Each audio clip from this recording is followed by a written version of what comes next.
প্রথম কথা, এই ঘটনা তীব্র প্রতিবাদ করছি। এই ঘটনা যাতে না ঘটে, মুখ্যমন্ত্রী যা আপনার নির্দেশ দিয়েছে, রোববার অব্দি টাইম নিয়েছে এবং রোববার অব্দি পুলিশের তদন্ত লাস্ট ডেট দিয়ে দিয়েছে।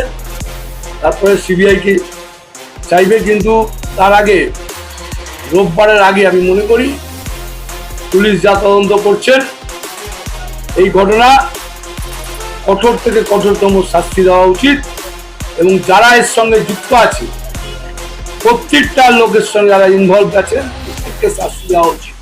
এই শাস্তি যাতে এমন শাস্তি হবে যাতে ভবিষ্যতে মানুষ বলবে যে মুখ্যমন্ত্রী একটা শাস্তি দিয়েছেন।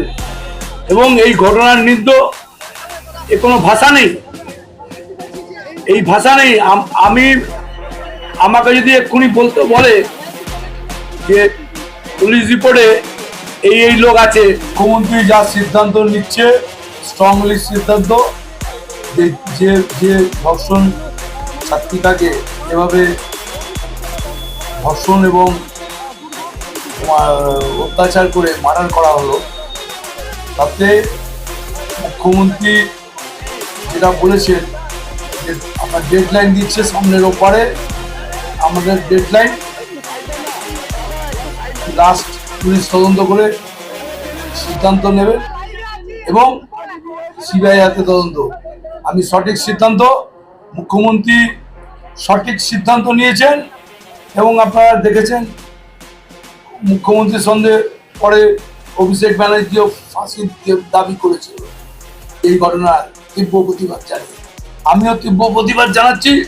মুখ্যমন্ত্রী সঠিক সিদ্ধান্ত নিচ্ছেন এবং এতে আমাদের বিশ্বাস যে তদন্ত যারা করছেন, পুলিশ সরিয়ে দিয়েছেন, আরজি করে হসপিটালে পুলিশদের সরিয়ে দিয়েছেন, ট্রান্সফার করে দিয়েছেন, এমএসবিপি কে ট্রান্সফার করেছেন এবং এই ঘটনাকে কেন্দ্র করে যারা জড়িত আছে তাদেরকে কঠোর থেকে কঠোরতম শাস্তি দেওয়া উচিত। এই ঘটনা এমন শাস্তি দেওয়া উচিত যাতে ভবিষ্যতে এই ঘটনা যাতে না হয়। এটাই আমাদের মাননীয় মুখ্যমন্ত্রী যে কঠোর শাস্তি দেবেন, এটা আমার বিশ্বাস।